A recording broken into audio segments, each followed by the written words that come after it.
Hey everyone, welcome to episode 46 of the Ginger and the Beard podcast. I'm AJ, aka the Ginger. And I'm Reese, aka the Beard. And on this week's show, we're joined by an award-winning artist currently working for New Realm Brewing, Erik Leach. Thank you for joining us, Erik. How's it going? Hey man, it's going good. Thank you guys for having me. Nice. Absolutely, man. We've been a big fan of your work since hearing about the awards you've recently won. I'm glad we're about to get into all that detail, but we're glad we can make this happen. So just to jump right in, man, how long have you been working for New Realm? Let's see. So I'm actually going to be coming up here on about, I think in February, it's going to be 2 years, which is crazy. It feels like it's been a lot longer. We've kind of accomplished a lot and done a lot. You know, a lot of times when they say that like it feels like it's taken a long time, it's normally not for good reasons. But no, on this one, I feel like we've just kind of accomplished so much and we've done so much in the short 2 years that I've been there. It's kind of hard to look back and think of the fact that I've only been there for 2 years. Coming up on 3 as a company. Wow. Yeah, definitely. And New Realms, I think it's been just about that same amount of time that they've been in Virginia Beach, right? That's right. Yeah, so 3 years. I'm sorry, it's 3 years in Virginia Beach. We're coming up on 4 years old as a company, so still super young. And you know, so when you kind of think about that, I mean, I look back at all we've done in the last 2 years since I've been there. When you look at the company as a whole over the last 4 years, it's just remarkable. Yeah. Yeah, man. I obviously a huge fan of New Realm. Reese, you're drinking a New Realm right now, right? Yeah, I got a Tarts Content right here. It's a Lovely. Berliner Weiss, 4.6% from the sour series, man. You know, it's crazy that you said you guys have only been around for, 3 or 4 years now. It's like you guys are all like in all the different grocery stores. Like I see you guys everywhere now, and it's like all the beers that I've tried. I haven't been let down yet. Cool. Thanks, man. You know, a lot of that, I kind of attribute to the top. Our founders are a solid group, all the way to our brewmaster, Mitch Steele, who came from Stone. He kind of put Stone on the map and is known for being, writing the book on IPAs. So he's kind of industry renowned.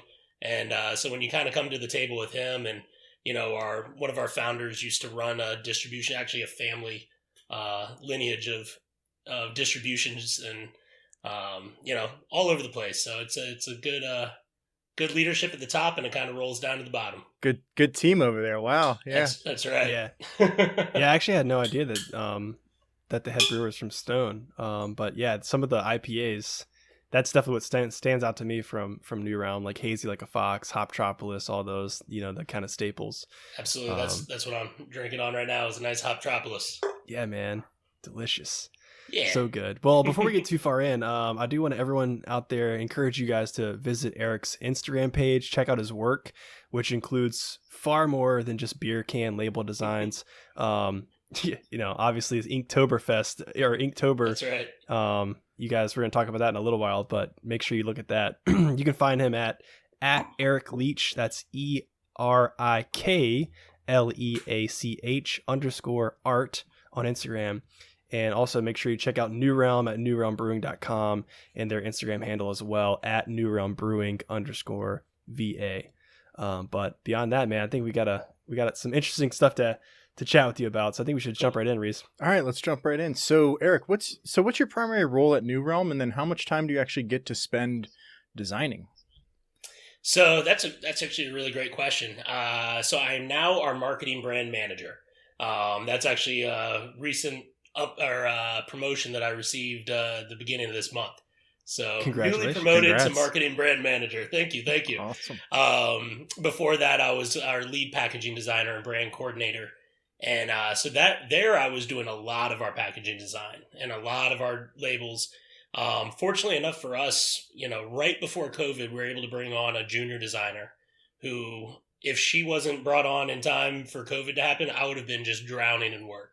Because, when that took place, we had a lot of graphics and assets and communication stuff we had to create.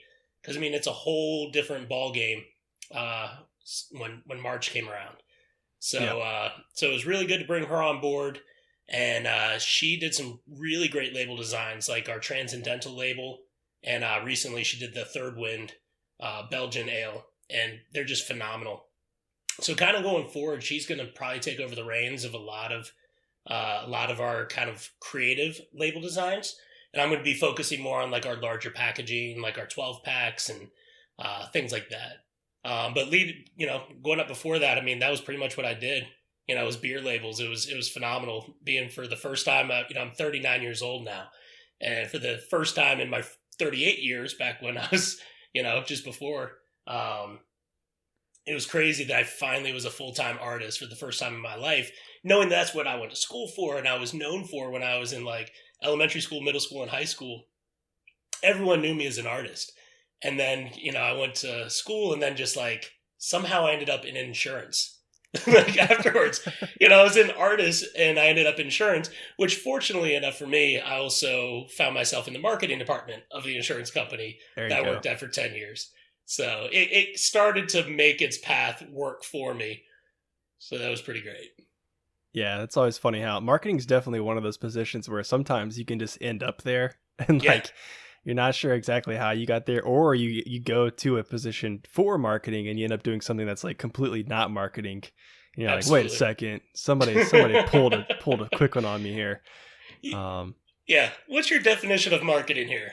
Because I don't feel like that's what I'm doing. You're the guy who just does everything no one else wants to do. And then some fun stuff on the side. Yeah, absolutely. But yeah, I mean, you kind of answered the next question, was going to be how you got into graphic design. And, we kind of, obviously, we do some research here, people. This is serious. We take this seriously. So we've done some, looking into your background, and especially there's a lot of stuff out there on you right now, obviously, because you won the awards and things like that. So, but tell the people how you kind of just got into design or art in general, and what kind of just led you to where you're at today. Absolutely. So yeah, like I was mentioning, I'm an artist by trade. When I was younger, I started off like in elementary school, a gifted, talented programs, old donation center. And then from there, I went to the governor's school for the arts for a little bit. I was at Votech. And I was pretty much always known as an artist. And then I got to college and I kind of fizzled out a little bit into it. And so I think that's the time I was saying, like, I got out of college. I was like, I don't know if I want to do art anymore. And so I was like, let me go into insurance. It sounds like a bad idea on paper, but like I said, I ended up getting into the marketing department. And I think that it really kind of prepared me both from an experience aspect of marketing, as well from a really kind of a professional aspect. It kind of gave me a lot of that structure so that once I was ready to kind of spread my wings and get into a passion like craft beer, because actually that job sent me all over the U.S. And so that was one of the things I'd do is at the end of each workday, when I was in anywhere USA, I would try and figure out what kind of local breweries are around, because I was just starting to become a huge craft beer nerd. And so that was one of the things I was like, I want to work in craft beer. And so right about that time, Green Flash was opening up in Virginia Beach, where New Realm currently is right now. Yep. And I was like, I'm going to work there. I'm going to do their events and I'm going to work there because that's what I was doing at the insurance company. So I got out of that. And so, I did my legwork. I did what I could and I got that job. And so, I was there the entire time that the Green Flash was open. And then obviously we all know how that story kind of ended. Yeah. So then, as we were talking a little bit earlier, I then went to Smartmouth for a little bit, spent some time over there. And that was the company that allowed me to kind of start doing my first label designs. I was like, first time I was like, all right, you know what? I've got a background in art. And it kind of gave me that first opportunity to dive back into the Adobe suite, which I hadn't touched since I was like 22 years old, when I was in college. It had been a long time and Adobe had changed a lot. But, Smartmouth gave me that opportunity to kind of start getting my feet wet in label designs. And from there, I ended up finding a job at New Realm, and it's kind of been history from there. Nice. Awesome. Yeah. Well, let's not skip too fast because we should let people know that you also had a hand in designing Saturday Morning, which was a smash hit for Smartmouth. That's right. We talked about briefly with Jimmy, but I think it sounded like you didn't quite finish that one up before you left Smartmouth and went to New Realm, right? That's right. Yeah. So it was pretty much right there at the end there. The previous designer at Smartmouth, I think he was the one who kind of got that one across the finish line. He kind of threw the marshmallows on at the end and filled in the data and everything. But I kind of teed that one up. And it was crazy because I remember, and actually you got to give Jimmy a lot of credit for that too, because I remember like concepting that with him. because that was Jimmy's idea. He was like, I Yeah. want to make this one with the marshmallows.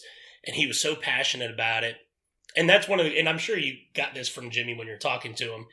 When he gets like passionate about something and he gets dialed in, it's so fun to work with him on those kind of things. And this was one of those concepts that he really wanted something so nostalgic.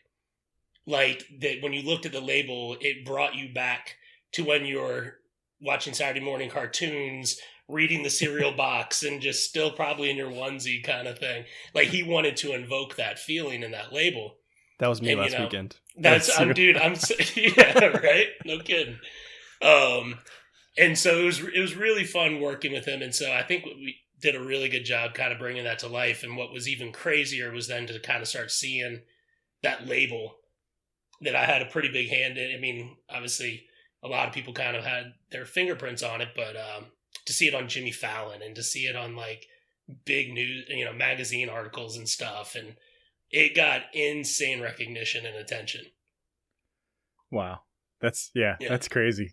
So it sounds like, you kind of, it almost sounds like you, in a way, kind of like fell into this, in your earlier years, you were really into, art and design, and then you got into, insurance, however that happens, and then led you into marketing, and then you really found your foothold and were like, you know what, I like brewing. Let's see where we can go with this. And, so did you have any influence in design while you were at Green Flash, or was it all just purely marketing? Not in design.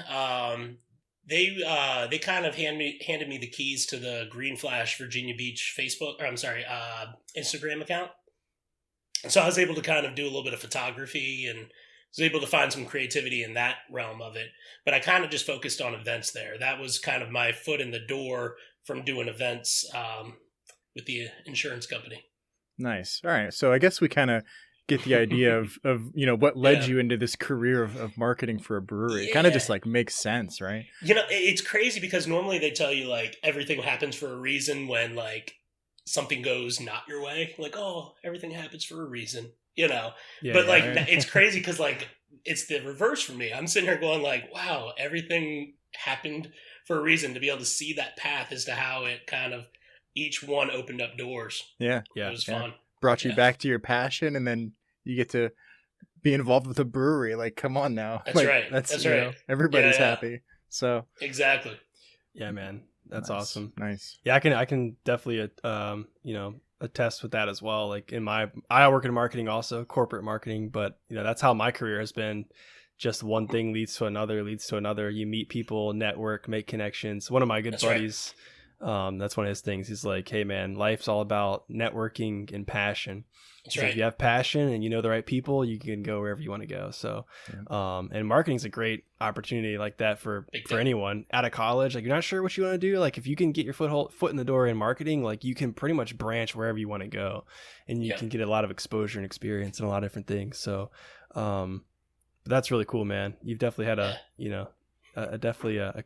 cool background there. But I'm curious, like you mentioned, collaborating with Jimmy at Smartmouth, and I'm sure the same thing happens at New Realm now as well.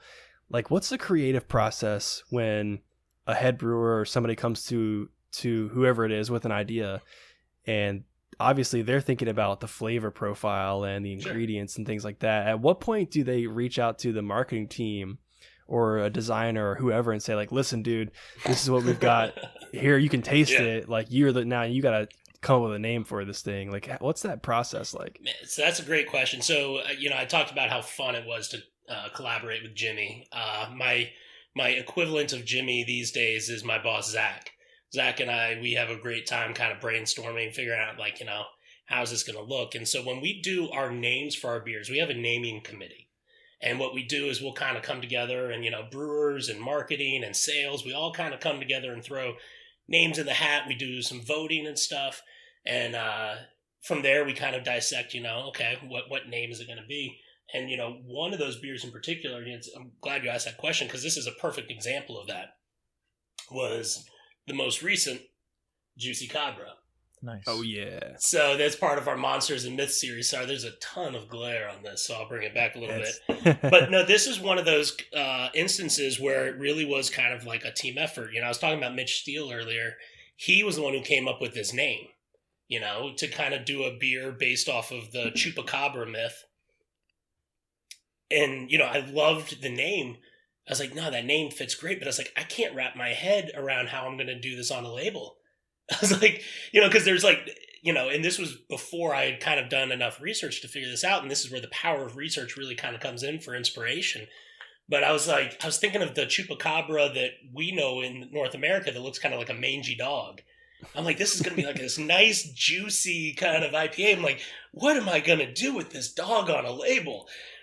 And so I kind of sat down with my boss, Zach, and he and I kind of spitballed and brainstormed a little bit, kind of like how I used to do.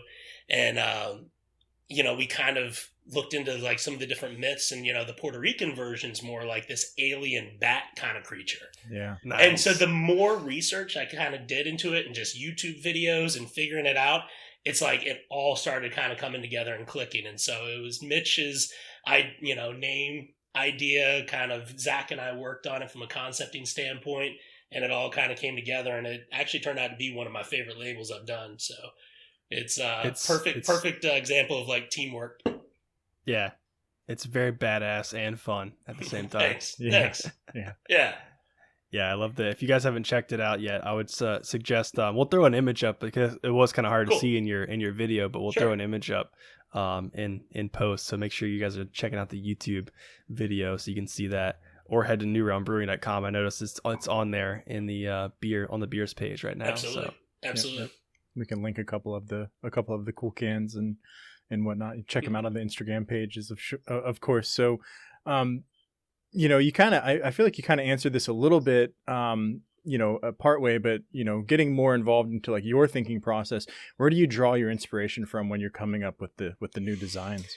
Oh man, that's actually another great question. I have a ton of just artists on Instagram that I have like the biggest crushes on. I just have artists that and again, my boss Zach and we will sit and we will share like Instagram profiles of artists that we just like, I love this guy. I'm like, look at his line work. It's awesome. And like, I will study, some really great artists. One of them in particular, I'm a huge fanboy of. He did our Oaxaca chocolate label. His name's Sam Heimer. That dude, I always forget if it's I-E or E-I, but Sam Heimer. Dude's awesome. He's incredible. Everything he does is like skeletons and ghouls and just really kind of, it's Halloween year round for that guy. Yeah. I This think I one's just got found like him. that Day of the Dead kind of vibe to it, or Halloween vibe. Absolutely. It's two skeletons. Looks like they're pouring beer into a cauldron, and they got that's the they one. got sombreros on and some chili peppers or red peppers on the ground. Yeah, this looks really cool. Nice. And I found him on Instagram just so people can check him out. It's Sam_Heimer. Thanks. Yeah. Yeah, that dude's great. And there's another guy named Dave Clock, which is with KLOC. There's just a ton of guys out there that I just absolutely admire. And that's kind of where I draw a lot of it from. Nice. Okay. Aaron Horkey. I mean, that guy's the god of it all as far as I'm concerned. You know who I think would do an awesome, you probably, if you follow artists on Instagram, there's a guy named, I think his name's like Kirby Rosales or something like that. Hold on, let me see if I can find him. But he does like crazy, intricate, like super detailed line work with just like little Sharpie pens, and he like fills up whole notebook pages with it. Yeah. That'd be right up my alley. And even locally, there's a guy, Josh Rollerson, that he does a lot of stuff for young vets. He recently just went to a coffee company, but he said he's still going to be doing stuff for young vets. And that dude's work I respect a lot. Like he and I have kind of become friends over the years and kind of talking about each other's work. And it's really fun kind of supporting each other from the art and beer label side. Nice. Yeah. We actually did an interview a week or two ago with a company, MMA Tea Company, who represents UFC fighters and gets in contact with local fighters and designs basically their branding for them and their own t-shirts and whatnot. Really cool. So kind of going with the, philanthropic kind of, reaching out to people and helping them, veterans and whatnot. It's really cool. Yeah. That's what's up. Yeah, definitely. So, we're talking about these IPAs and respecting people's artwork and things like that. And one thing that we, have talked about in a few different episodes is the importance of label design when it comes to like selecting beer, like going through Sure. Total Wine or wherever you buy your beer. And like, how do you decide amongst the hundreds of beers that are on the shelves, which one to pick? And like, as much as, craft beer snobs out there might laugh at you for saying, well, I pick it based on what the label looks like. Mhm. It's like, Got to start somewhere. probably got it, 90, exactly. 90% true, right? Like, yeah, everybody is attracted to certain designs and things catch your eye amongst the sea of beers, right? So how important do you think, packaging and label design is in the selection process for people? I mean, yeah, I think it's very important. I mean, the first thing is getting the beer to taste good. If the label's great but the beer kind of stinks, and you're not really doing much for yourself. But so you want to get that beer tasting great first. But you can't just put like a piece of tape on it and the beer name, because that's not going to do anything either. And like you said, you can go into some of these stores these days and their craft beer section is just overwhelming. And so you got to kind of jump out somehow. And, by doing some crazy labels, I mean, that's one way, but like, it's a huge thing when it comes to packaging these days. And there's, certain key factors to hit. Like, do you want to focus on your ABV on this? And, each style can have its own look, This Juicy Cobra label probably wouldn't do too well on a stout, it's so bright and stuff. So, I mean, like, there's a lot of aesthetic that kind of goes into it. And the way I kind of look at it is it's almost kind of like beer pairing, like with beer pairing with food. I feel like the label should evoke something in the beer. So when you look at the label, you also can kind of feel some of the essence of what's kind of inside, in the liquid in that can. So that's kind of the way I like to look at it, is I kind of figure out like, all right, what is this beer? What's this beer's personality? Like, what's this beer's profile? And, for that label to somehow represent and kind of pair with the beer, if you will, kind of inside of it. Oh, wow. That's like a little bit mind blowing for me to think about it that way. I think it's from people that are, don't know the breweries yet. They're just now getting into the brew scene, the craft beer scene. When they walk into the store, right?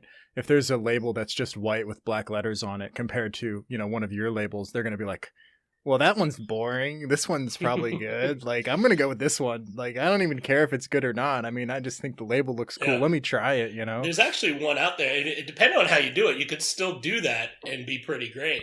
But it has to be like the right font, Right. kind of thing. Yeah, I get it. Totally. Yeah, it's crazy, to think about. Somebody's job is to think about what's this beer's personality. That's right. Yeah. That's an awesome job, man. It's one of the things that keeps me up at night. Yeah. I need to know this beer better. Yes. I need more samples. Talk to more samples. The label will be done when it's done. I need more samples. Yeah. That's awesome. But it's so true, man. Like, we've talked about it before. Like, I can't remember, Reese, like, I think it was like a couple episodes ago. I don't remember what you were drinking, but, your review of the beer, you included the look of the can in your review of the beer. Like, saying like, looking at the can, I feel this. Drinking it or smelling it, I feel this. Drinking it, I feel this. Like, it really is. This sounds so stupid and so corny to people that are not craft beer fans, but like, it's an experience from picking it off the shelf to pouring it to drinking it is a complete package experience, and people don't realize that. And even more so, it's not even so much for buying it off the shelves. It's also so people want to take Instagram pictures of it. Oh, yeah. So it then turns more into online social media marketing, because if someone, anyone from a beer influencer to just your standard drinker, if they love the way that label looks, it's probably going to go, and they like to take pictures of beer, whether it's on Untapped or Instagram, that can's going to make it into that picture. And so it's really fun to then also see not only the beer designs that I kind of create like on shelves, but also to see it pop up all over Georgia and Virginia. It's a lot of fun. You got one of the number one Instagram beer picture takers here right now. I mean, I think AJ, every beer you drink, you take a picture, and you take. But I mean, you have the newest iPhone, so you get like really good pictures too. Yeah, I mean, dude, I'm such a noob when it comes to that. Like the world of craft beer photography on Instagram is like so far beyond what I ever thought it was before starting the show. I was literally trying to find a guy on Instagram right now. If I think of his name, I'll definitely bring it up. But this guy does nothing but take pictures of his beers he's drinking with Gundam models. If you guys remember Gundam, nice. I can't remember, dude. His Instagram page is so awesome. He did, yeah. I think he did one with ours. Did he really? Yeah. I thought his name was like Tunes, but I can't remember it right now. I'll have to see. So, yeah, because I'm 90. Yeah, I think I know who you're talking about. But it's amazing, man. It's just him sitting at a desk, a couple of Gundam models, a ring light, and like whatever beer he's drinking is sitting like in the ring light or something. Is it Jamel? It's Jamel. That's exactly who it is. What's the Instagram handle? Do you have it? Colvinology. It's at COLVINOLOGY. At Colvinology. That's him. Yeah, this dude's got 27,000 Instagram followers, right. And it's just all Gundam and beer. Like, what an odd combination of things. But yeah, you're right, Eric. Like, if the label fits the bill and he likes the beer, then he'll do some kind of cool picture with it. Absolutely. Yeah, and you get so much exposure. Yeah, so you got it. Yeah, it's from point of sale to also after the fact. And again, people probably aren't going to post a picture of that beer too if it stinks. You're probably going to get a picture of the can, them pouring the beer down the drain. So crushed. You can get that beer poured nicely in a beer clean glass and then the can right next to it. You've checked off all the boxes. Nice. Yeah. And this is going to sound even nerdier, but like the beer itself can almost be a work of art. Like the texture, absolutely. The color, the head, all that stuff. Absolutely. And that's one of the things that, we try to we talk about that in New Realm. We've got our scratch kitchen with like executive chefs that we like to put a lot of our, attention around based on like the art of what they do in the culinary world, both also in the brewing world and then even the visual art kind of on the labels. So we've got kind of 3 different forms of art happening every day at New Realm. Yeah.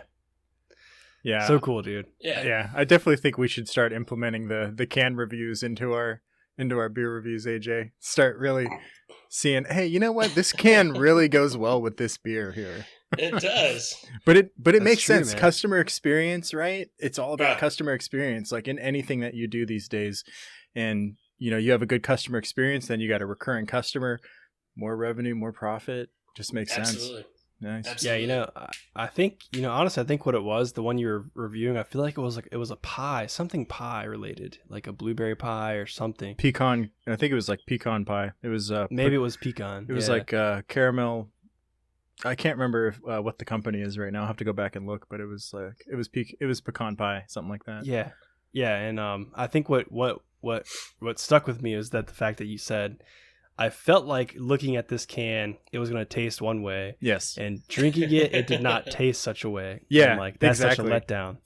It's like, don't mislead me with your can. But that's, to your point, Eric, that's what you don't want, right? Because now when I think about that company, I'm going to be like, well, that's right. Maybe I don't want to buy that can anymore, Right, yeah.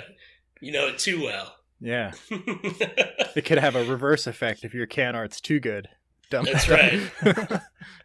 Don't set the bar too high. You gotta be memorable. Yeah, that's what you have to make sure. You have to trust that the liquid that's going in that can is going to be solid. Yeah, pull that can art back a little bit. Use finger paint or something, That's right. I was trying to think. I'm pretty sure it was T-Flex that Jamel did a post of it. I think it was T-Flex and maybe even the Transcendental label. Nice. Yeah. That's awesome, man. So, yeah, T-Flex has definitely had its fair share of recognition this year that I've been pretty pumped about. Definitely, and that segues perfectly into what we have next. Tyrannosaurus Flex, for all you guys that don't know what he's talking about, Tyrannosaurus Flex is a label design that Eric put together, has now won a Crushie for the Craft Beer Marketing Awards for the People's Choice Best 16-ounce can design, and more recently also won gold for Veer Magazine's Golden Tap Award for Best Can Design. So that one's definitely, like you said, been a hit in the industry. It's gotten its recognition nationally and with the influencers. But what other designs are you most proud of? And also, how did you feel when you got that recognition for that design? I have a video. I jumped out of my seat when that happened because it was, that award ceremony was supposed to take place at the annual Craft Brewers Conference, but of course, April, that wasn't going to happen this year. Yep. And so it went, just like the rest of the world, kind of pivoted to virtual online kind of gatherings. And my girlfriend had her cell phone out, recorded me as I was like just my face was probably into my laptop. And as soon as they, said my name, I just shot out of my chair. It was quite humbling, to see that and experience it. And I then had like Wavy TV 10 News reaching out to me and the Virginian Pilot, and it was like, oh yeah, it was a nice little 15 minutes of fame, to kind of like, revel in for just a little bit. But it was kind of back to the drawing board because honestly, that one, I created that label in I guess it was 2019. And I've done so many since then that like I just like I feel like they just keep every single one just getting better and better and better. And so it's awesome to see that one getting all the awards, but I'm just going like, man, but Steel and Coal was so good, and I loved the Jack Squatch, and obviously each one has their different levels where I could see where I've kind of progressed through my label designs. And again, I study and I look at like what everyone's doing to kind of say like, oh, I love how this person, did this with their color scheme and everything. And like, I was like, oh, these textures are great. Cause like, in Photoshop, you have all these texture brushes. Yeah. And so I just start playing around with all sorts of stuff and figuring out like, I get inspired by other people's work, and then I kind of play around with it and kind of figure out like, what's my style with that texture brush. And, I want to do something really bright. And so I'll kind of start playing around with different color palettes, and yeah. Sweet. Yeah, man. That's awesome. I'm sure that feeling was pretty intense. Yeah. And probably also kind of weird to have like all these news stations reaching out to you and be like, yeah, because at the same time, it's like, it's definitely humbling, and it's really weird to like, hear that kind of like, it's exciting to win the award, but then like, I'm not a boisterous kind of person. I'm not a person that likes to talk about it too much. So like to get that kind of recognition was definitely a little odd, but it was fun too at the same time. But also well deserved. So yeah, thank bravo, you. man. That's awesome. I Really agree, cool, man. Thank you. I like the Jack Squash label design. Yeah. I remember when T-Flex came out because my son's like obsessed with dinosaurs. He's 4 now. I think when he came out, I was like 3. He was 3, and I remember going to buy that one just because I was like, look at this guy, look at this dinosaur label. And we wanted it to be kind of a bad dad joke kind of name. That Yeah. was the whole premise behind it. I was like, I want to call the beer Tyrannosaurus Flex.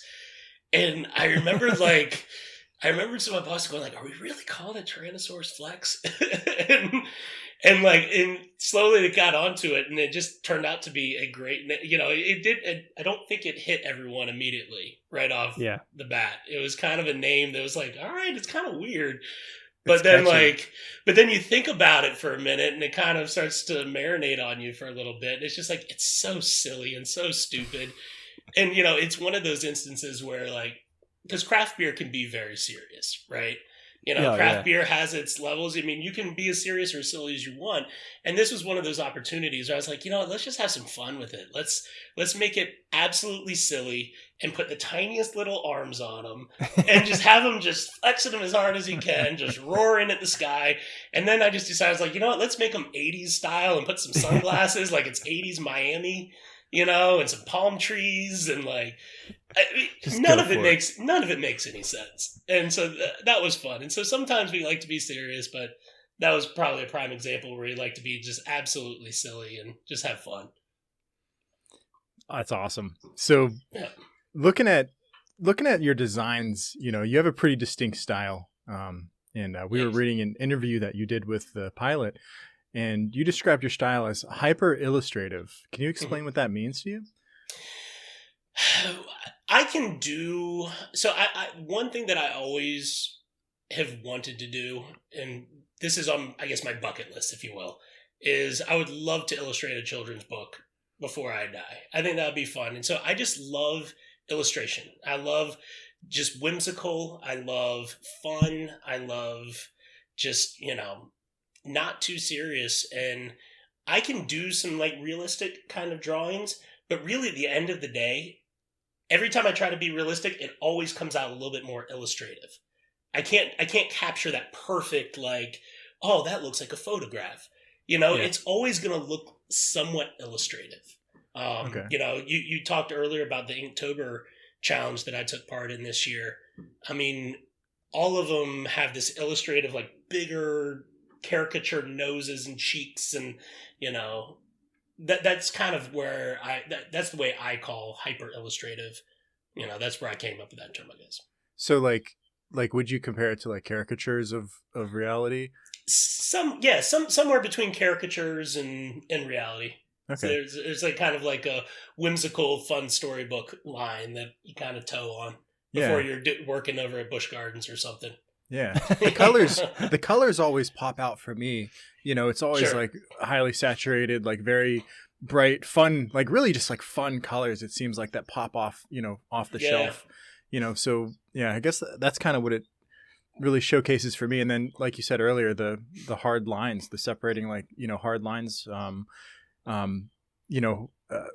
helps me for some reason. I don't know why. It just like it looks good to me. So yeah.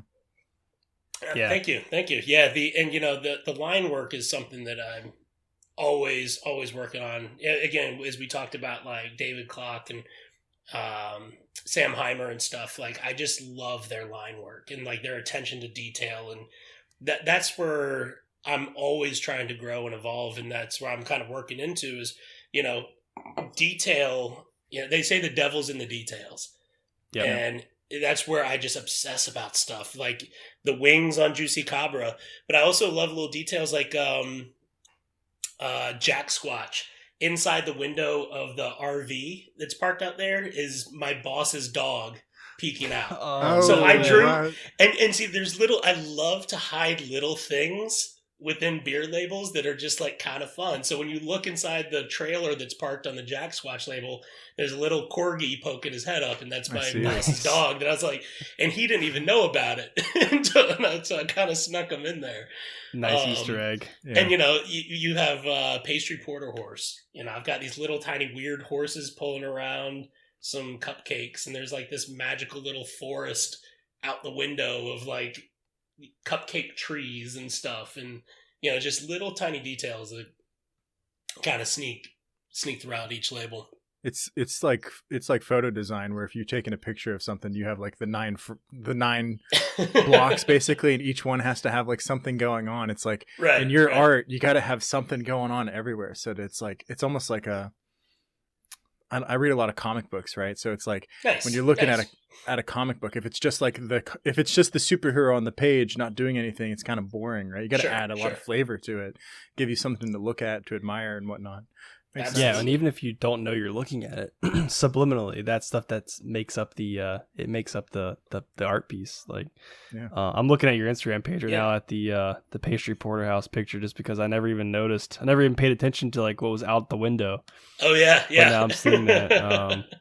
I love those little Easter eggs. Like I said, I work in marketing, so I've worked with a bunch of designers, and the guy that I mentioned earlier who said that, Lester, I'll shout out Lester. Who told me that it's all about who you know and your passion.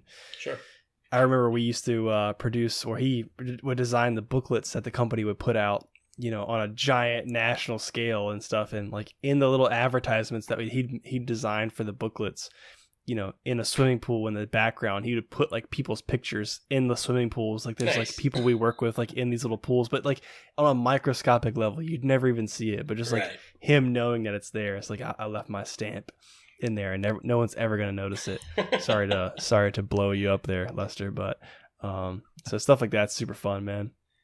The devil's definitely in the details. Yeah, and I don't do that for, like, I feel like I should also preface that I haven't done that to every label, so I don't want people like going through every label like, what did he hide? But that's cool though. That'd be fun. But from time to time, it is fun to do that. It'd be fun to put like, I don't know, like a Nicolas Cage face somehow, like Oh, randomly yes. throughout each, like find the Nicolas Cage face. That would be a In lot the of fun, actually. In the clouds. Nicolas That's Cage. right. Maybe get some Just the Instagram most attention random for thing. that. Always the one of him screaming or something. Like just something Yeah. so random and so odd, but Yeah. Well, there's like even YouTubers that I follow. MKBHD is a big tech YouTuber. And like he'll put Easter eggs in the background of his YouTube sets. Like he's reviewing an Apple, Mac Pro or something, and like in Sure. the background there's like an actual Mac Pro that he's using as a trash can because people joke on it and say it looks like a trash can. So like he's actually Right. using it as a trash can in the background. Stuff like he never even calls attention to, but just does it for fun to see if people notice. But so yeah, that's really cool. But you mentioned Inktoberfest, and I said that I followed along with that. cool. Thanks. Mind blowing stuff, man. It was really cool Hey. to watch and follow along with, and that that print that you came out with. I think were you actually selling that print or Yeah. I've kind of gone through. I think I've got about 30 some of them left. That's so awesome. I'm doing just limited run, only 100 prints, and I've only got about, I think, 38 left. Very So cool. it's pretty Well, great. Yeah, that was definitely a challenge. It was my first year doing it. And and can you explain to people what it is? Yeah, if I they was going don't to say, know? I'll kind of give a little bit of backstory as to what Inktober is. So Inktober was a challenge created by a guy named Jake Parker, where essentially the idea, it's not like a contest. Like I think a lot of people, when they heard that I was doing, they're like, oh, let us know if you win. I'm like, oh, no, you don't win anything. It's about developing your skills. It's about creating, one piece of art using ink pens. And you can use pencil, you can, there's flexibility into it, but it's all about doing one drawing in ink for the 31 days of October. Yeah. And so hence Inktober. And so this was the first year I was like, I'm going to push myself. I'm going to draw 31 times a day. And then so I was thinking I was going to do it all in a sketchbook. I was going to fill up one of my sketchbooks. I was like, you know what? I want to have one thing when it's all said and done with.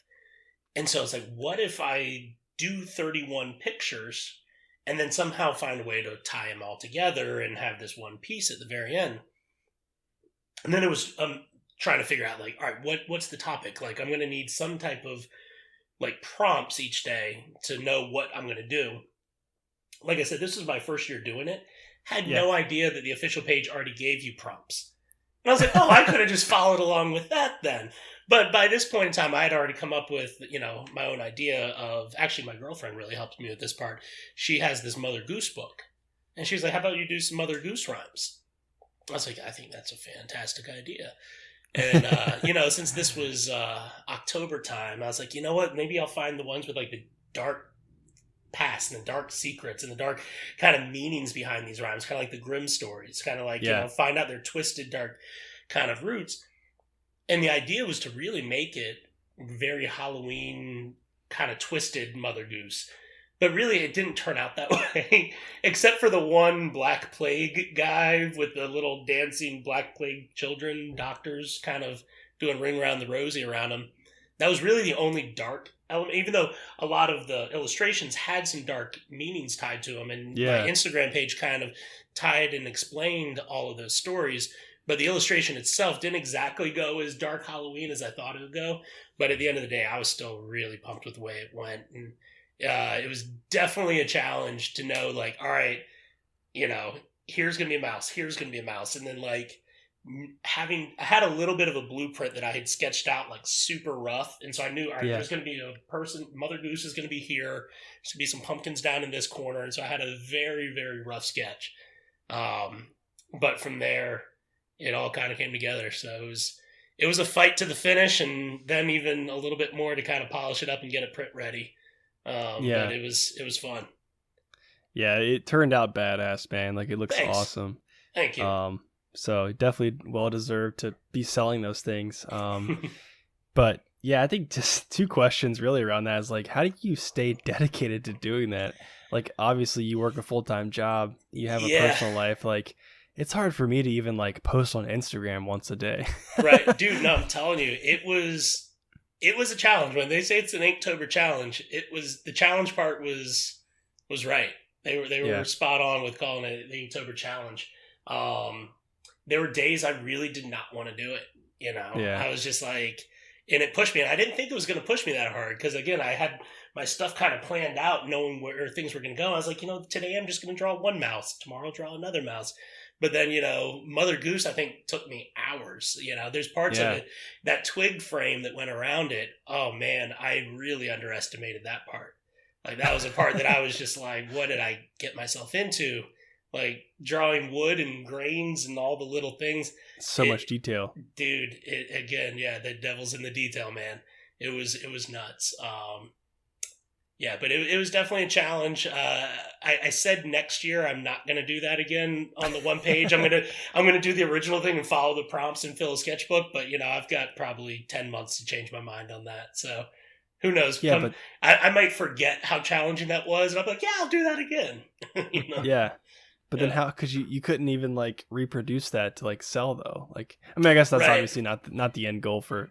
That's not the main point, but sure, yeah, and a lot of artists do sell their one day kind of one off kind of things.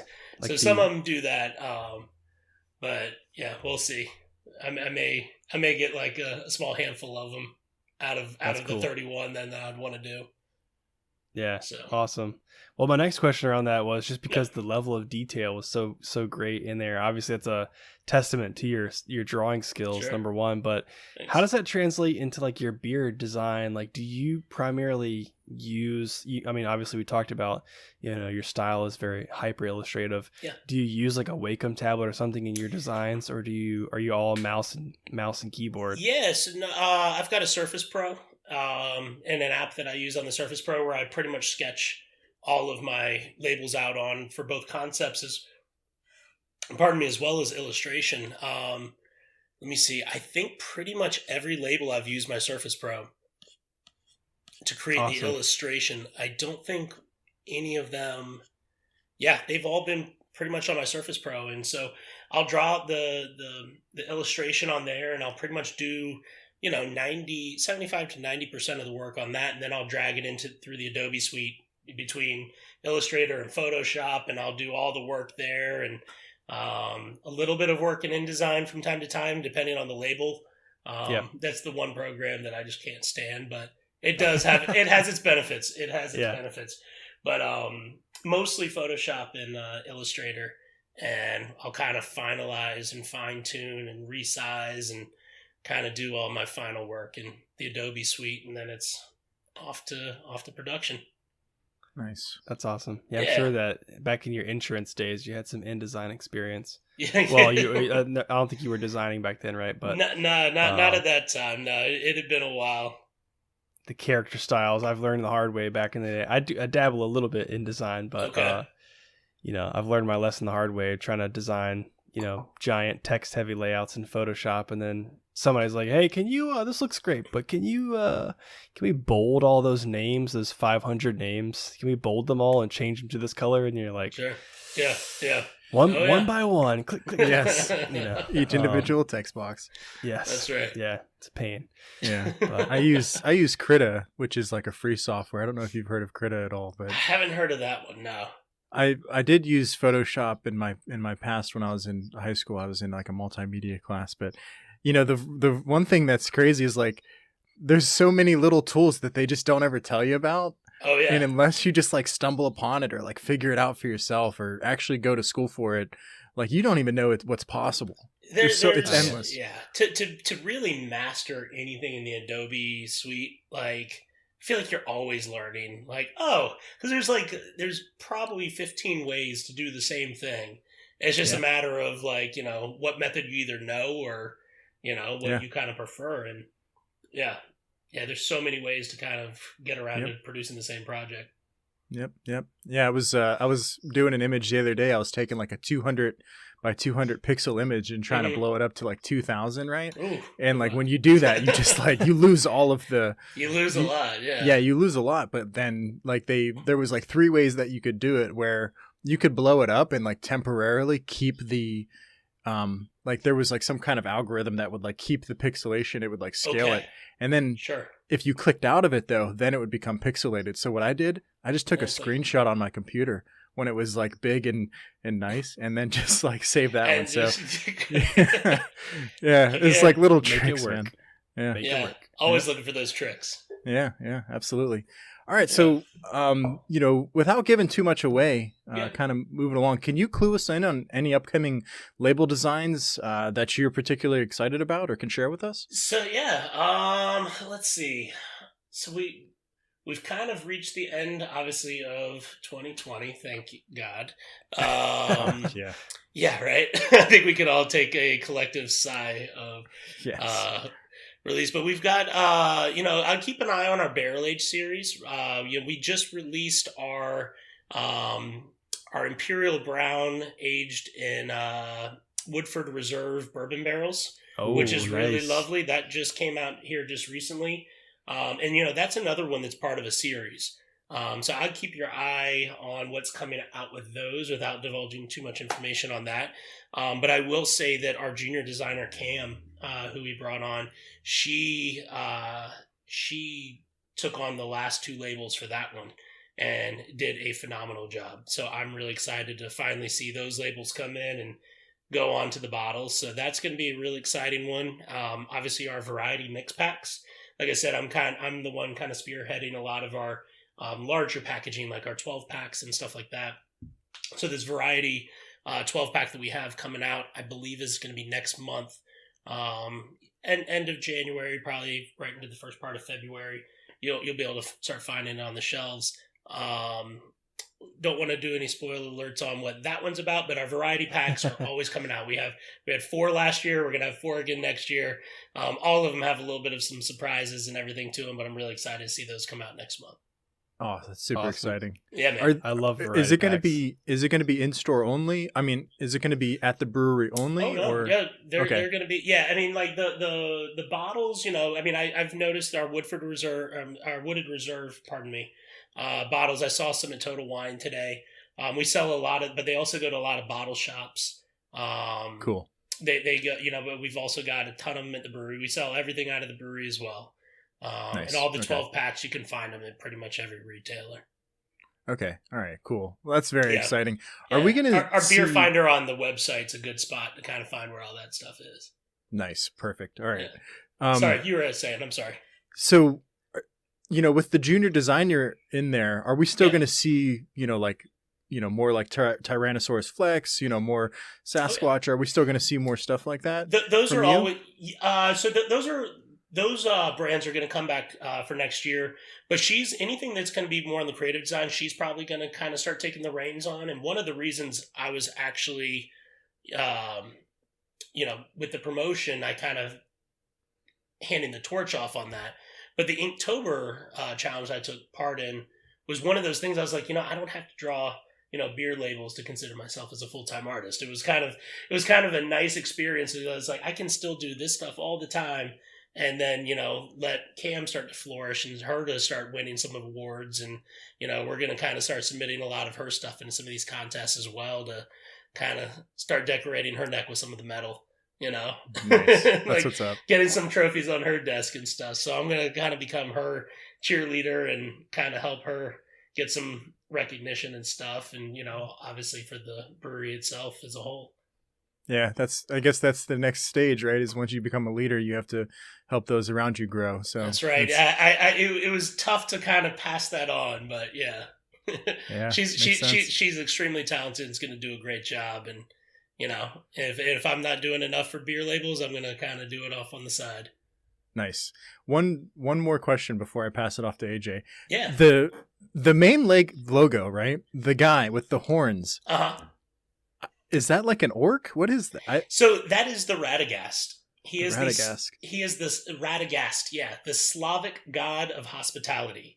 So if you Google Radagast statue, you'll kind of see where he was inspired from, if you will. And he represents, everything that the new realm of beer kind of represents, right?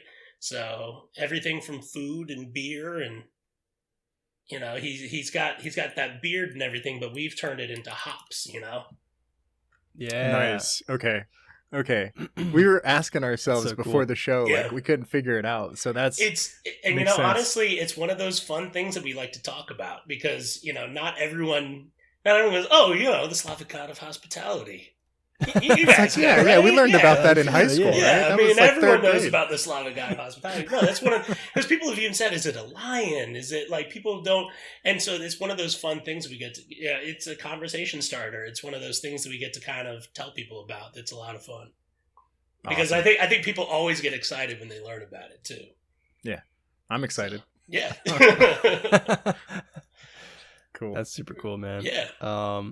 Well, you know, since you just mentioned that you're spending less time designing the labels and handing that off to Cam, Yeah. which hopefully one day she will get some of that same recognition that you earned as well, and you know, we'd love to have anybody else from New Realm join us on the show to talk Sure. about that kind of stuff. But what's coming up for you, man? Like anything else beyond the Inktober?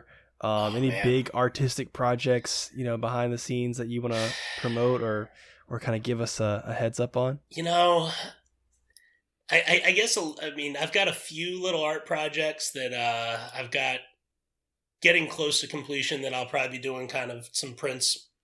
You know, I worked with Prince Ink print shop here in Norfolk to Love Prince Ink. dude, those guys are great. Those guys Yeah, are really Matt's great. the man. Absolutely. Yeah, Matt and Dustin and the whole team over there, they're just great people. And they were a pleasure to work with.